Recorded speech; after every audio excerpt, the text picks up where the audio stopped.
Atahualpa, el último soberano del imperio inca, nació alrededor del año 1500 y heredó el trono de su padre, Huayna Cápac, pacificador del norte del Tahuantinsuyo.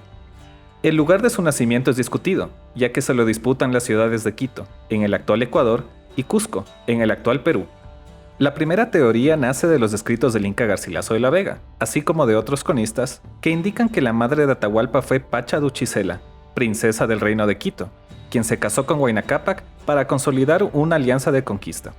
Sin embargo, los fundamentos de esta versión son poco sólidos, ya que existen dudas sobre la existencia misma de ese reino. Por otro lado, la comunidad de historiadores apoya mayoritariamente la teoría cusqueña y adjudican como su madre a Túpac Paya, noble de Quilaco, o Payacoca, ñusta descendiente de Pachacútec. Su infancia la vivió en el Cusco, y fue en su adolescencia que abandonó la ciudad para acompañar a su padre y a su hermano, Ninan Cuyuchi, a Quito para controlar la rebelión de los Caranquis y los Cayambis. Para suplir su ausencia, el Inca regente dejó en la capital a 4 gobernadores, entre estos a su hijo Huáscar. Atahualpa permaneció en el norte por más de 10 años, ayudando a su padre a sofocar rebeliones y a conquistar nuevas tierras. Para ello, contó con el apoyo de hábiles generales, como Calicuchímac, jefe máximo de los ejércitos quiteños, Quisquis, protagonista de la toma del Cusco, y Rumiñahui, ícono de la futura resistencia quiteña contra los españoles. Durante las batallas, el príncipe ganó prestigio no solo por el valor demostrado, sino por su inteligencia y su capacidad de mando. En torno a 1525, Huayna Cápac murió en Tomebamba de una enfermedad desconocida, aunque se sospecha que fue la viruela traída por los españoles, que ya exploraban en ese momento las costas ecuatorianas y peruanas. La epidemia causó estragos en el norte y, en efecto, en un futuro, llegaría a acabar con el 90% de la población originaria del continente.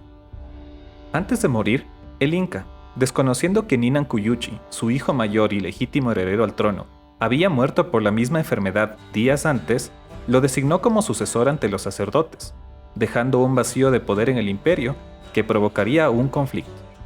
Tras el suceso, y al llegar las noticias al Cusco, la nobleza acordó entronizar a Huáscar, permaneciendo Atahualpa desapercibido en el norte, junto con los mandos militares más influyentes y capaces del imperio. No está claro si fue Huayna Cápac o el mismo Huáscar quien lo designó como curaca gobernador de Quito. Sin embargo, era muy probable que el nuevo Inca lo viera como la mayor amenaza a su poder. La desconfianza de Huáscar empezó a crecer al enfrentarse a un golpe de estado fallido. Esto contribuyó a que, al llegar la momia de Huayna Cápac al Cusco, explotara en furia contra la delegación que lo traía, por no haber llevado consigo a su medio hermano. Posteriormente, mataría a los nobles sospechosos de querer utilizar el cuerpo de su padre para otra conspiración, enemistándose así con la panaca Hanan Cusco, la rama principal del linaje del Inca. Preocupado por la afinidad de Atahualpa con el poderoso y experimentado ejército del norte, así como por su dominio sobre un territorio rico y muy poblado, Huáscar mantuvo una tensa paz con su hermano que no duró más de 5 años. Este tiempo lo dedicó a ganarse el apoyo de los Cañaris, una poderosa etnia del sur del actual Ecuador, que guardaba rencor a Atahualpa por haber sido partícipe de su sometimiento al mando de Huayna Cápac. La situación aumentó las sospechas entre ambos, y en una ocasión, cuando Huáscar ordenó a Atahualpa regresar al Cusco, este solamente le envió emisarios. Al considerarlo una ofensa, Huáscar torturó a los mensajeros y los envió de vuelta a Quito, con regalos despectivos como ropas y adornos de mujer, así como con una nueva orden de presentarse ante él. Atahualpa fue convencido por sus generales de que si lo hacía, sería asesinado, por lo que sería mejor derrotar a su medio hermano y tomar el mando, iniciando de esta manera la guerra civil inca. Atahualpa marchó hacia el sur con sus veteranas legiones quiteñas, al mando de Quisquis, Calicuchímac y Rumiñahui, y apoyado por tribus como los Caranquis y los Cayambis, que deseaban vengarse de los cusqueños.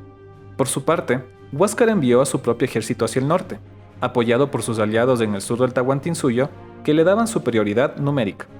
Sin embargo, dado que éste se había enemistado con la nobleza cusqueña, los jefes que lo apoyaban en un principio cambiaron de bando durante la guerra. Los cronistas mencionan hasta 15 batallas, pero sus versiones son diversas y contradictorias. No obstante, para dar un poco de orden, se podría decir que hay 2, una breve y una prolongada. La primera establece que el conflicto tuvo un solo enfrentamiento en Quipaipán, donde Calicuchímac y Quisquis derrotaron y apresaron a Huáscar.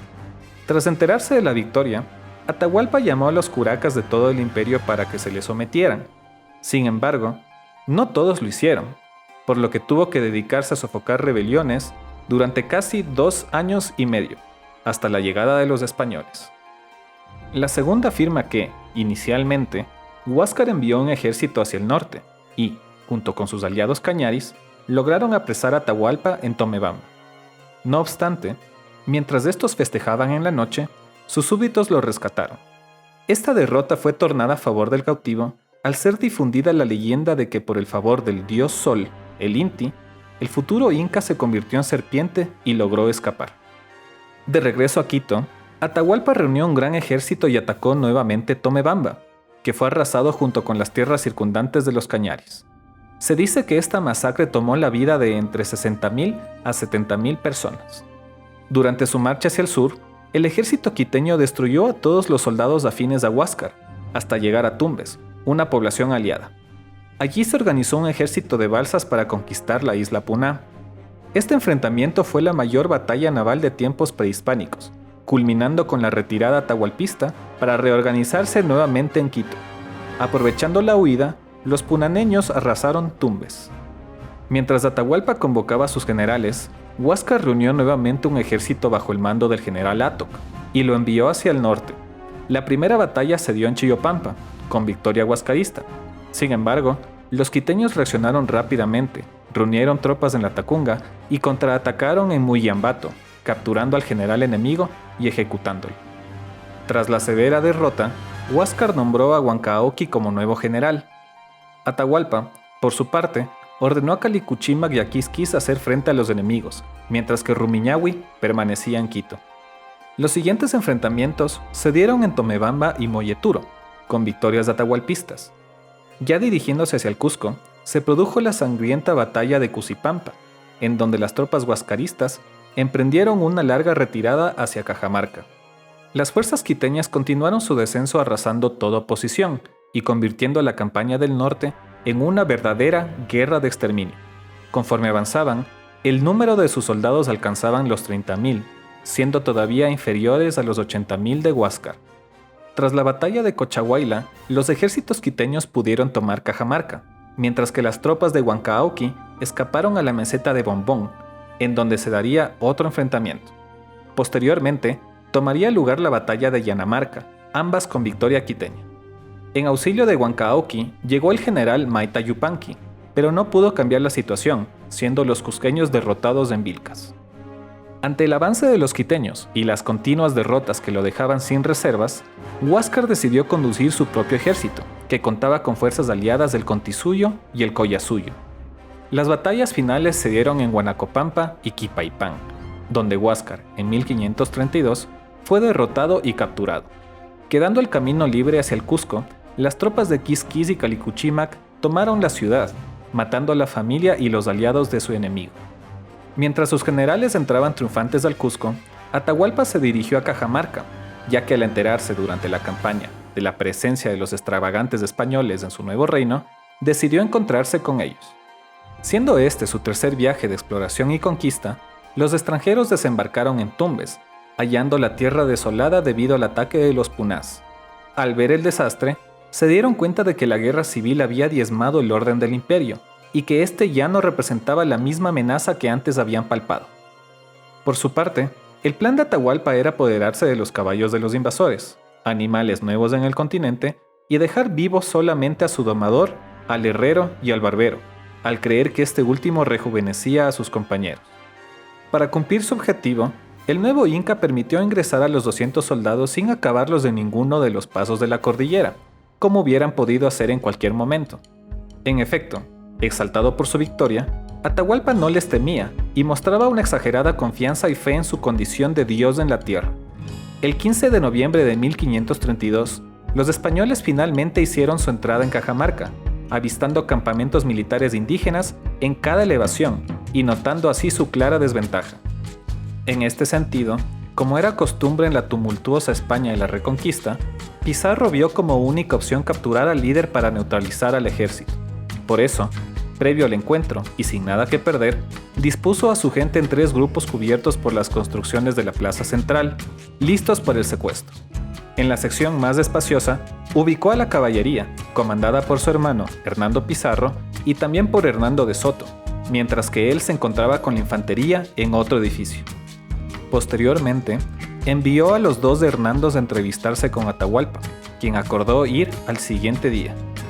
El 16 de noviembre, Atahualpa entró a la plaza de armas sin ningún soldado, pero acompañado de un enorme séquito de sirvientes que lo cargaban en su litera, además de músicos y una comparsa. Su plan era mantener una reunión pacífica e intimidar a los españoles con el inmenso número de sus seguidores, para así ahuyentarlos sin la necesidad de luchar. A su encuentro salió el padre dominico Fray Vicente de Valverde, que comenzó a contarle sobre la fe cristiana. Al indicarle la Biblia, el Inca la observó, la manipuló y se la puso en el oído, pero al no sonar ni ver nada llamativo en ella, la lanzó al suelo. Este acto provocó la ira del religioso, quien arengó a las tropas escondidas diciendo «Santiago a ellos». La violencia de la carga española y los estruendos de los cañones y armas de fuego provocó el pánico entre los seguidores del Inca, que, al no ser soldados ni estar armados, quedaron aturdidos e intentaron escapar desesperadamente. Como era de esperarse, todo terminó en una carnicería, resultando muertos más de 2.000 indígenas y ningún español. Durante la batalla, un soldado, exaltado por la masacre, quiso matar al Inca, siendo detenido por Pizarro, quien amenazó de muerte a cualquiera que intentara dañar al cautivo, pues era indispensable mantenerlo con vida para sus fines políticos. En efecto, el Tahuantinsuyo, ya en una situación inestable por la guerra civil, se fragmentó aún más al conocer que Atahualpa había sido capturado. Esto provocó que varias tribus conquistadas por los incas se unan a los españoles, mientras que otras permanecieron leales. Ya prisionero en un edificio de Cajamarca, Atahualpa se mostró perspicaz y desenvuelto con los españoles, quienes le permitieron tener comodidades, ser atendido por sus sirvientes y sus mujeres, y continuar administrando el imperio. El Inca cenaba y conversaba todas las noches con Francisco Pizarro y también entabló amistad con su hermano, Hernando. En uno de estos encuentros, se enteraron los secuestradores que los generales del soberano tenían prisionero a Huáscar cerca del Cusco. Pizarro hizo prometer a Atahualpa que no mataría a su hermano y que lo traería a Cajamarca. Sin embargo, en el trayecto a la ciudad, fue asesinado por sus propios custodios, levantando sospechas de que esta había sido la verdadera orden del Inca. Finalmente, tras darse cuenta Atahualpa que los españoles amaban los metales preciosos, les ofreció llenar con piezas de oro el cuarto donde se encontraba hasta donde alcanzara su mano alzada, así como 2 cuartos más con objetos de plata. Tras la aceptación del rescate, dio la orden por todo el imperio de que se enviase la mayor cantidad posible de oro y plata a Cajamarca. De esta manera, en mayo de 1533, se terminó de llenar lo ofrecido, llegando a acumular, después de fundidos los metales, la suma total de 1.326.539 pesos de oro y 51.610 marcos de plata, recibiendo cada uno de los hombres de Pizarro una fortuna. Sin embargo, en los planes del conquistador nunca estuvo concebido liberar al Inca, pero, al temer un posible ataque indígena, su posición comenzaba a ser angustiosa. Sumado a esto, la llegada de Diego de Almagro, su socio de conquista, junto con otros 150 españoles, puso bajo presión a Pizarro, pues, al enterarse los recién llegados de que no recibirían nada del rescate, insistieron en deshacerse de Atahualpa y continuar la marcha hacia el sur, en busca de nuevos botines. Tras enviar lejos de Hernando Pizarro y Hernando de Soto, que defendían la vida del Inca, Francisco juzgó a Atahualpa, condenándolo a la hoguera al ser hallado culpable de idolatría, herejía, regicidio, patricidio, traición, poligamia e incesto. El 26 de julio de 1533, Atahualpa fue llevado al centro de la plaza de Cajamarca y, al darse cuenta de que iba a ser quemado, pues en la religión incaica su cuerpo debía ser embalsamado para poder resucitar, pidió morir de otra manera. Tras conversar con Valverde, este ofreció como alternativa ser bautizado como cristiano y luego ser ahorcado por garrote. De esta manera, el soberano aceptó y se bautizó con el nombre de Francisco, para ser estrangulado después. Al siguiente día, mientras se daba cristiana sepultura al Inca, un grupo de mujeres formado por hermanas, esposas y criadas entraron al sitio y se ofrecieron a enterrarse vivas con el monarca. Al no aceptar los españoles, las mujeres se comenzaron a ahorcar con sus propios cabellos. Esto obligó a Francisco Pizarro a salir de la iglesia para poner orden y así evitar que se produjeran más suicidios. Ya enterrado en la iglesia de Cajamarca, el cuerpo de Atahualpa desapareció, siendo sus súbditos, encabezados por su cuñado Cuxi Yupanqui, quienes se lo llevaron para momificarlo y mantener viva la esperanza de su retorno. Tras la muerte del soberano, muchas tribus huascaristas que habían sido doblegadas por los quiteños se sublevaron bajo el mando de Manco Inca, otro hijo de Huayna Cápac, y se unieron a los españoles para derrotar a Calicuchímac, Quisquís y sus demás partidarios. Sin embargo, este no sería el fin de la influencia de Atahualpa en el imperio, pues su momia se convertiría en la fuente de legitimidad para que su general y medio hermano, Rumiñahui, pudiera encabezar la resistencia contra los españoles y sus tribus aliadas en el Quito Inca, convirtiéndose así, junto con Atahualpa, en pilares fundacionales de la nacionalidad ecuatoriana. Tras la feroz lucha en el norte, que duró hasta finales de 1534, Rumiñahui fue capturado en Sicchos, actual provincia de Cotopaxi, Ecuador, por lo que se sospecha que la última morada de la momia de Atahualpa fueron las ruinas incas ubicadas en Malquimachay, palabras que en español indican el santuario donde está el cuerpo momificado del progenitor de la panaca del Inca.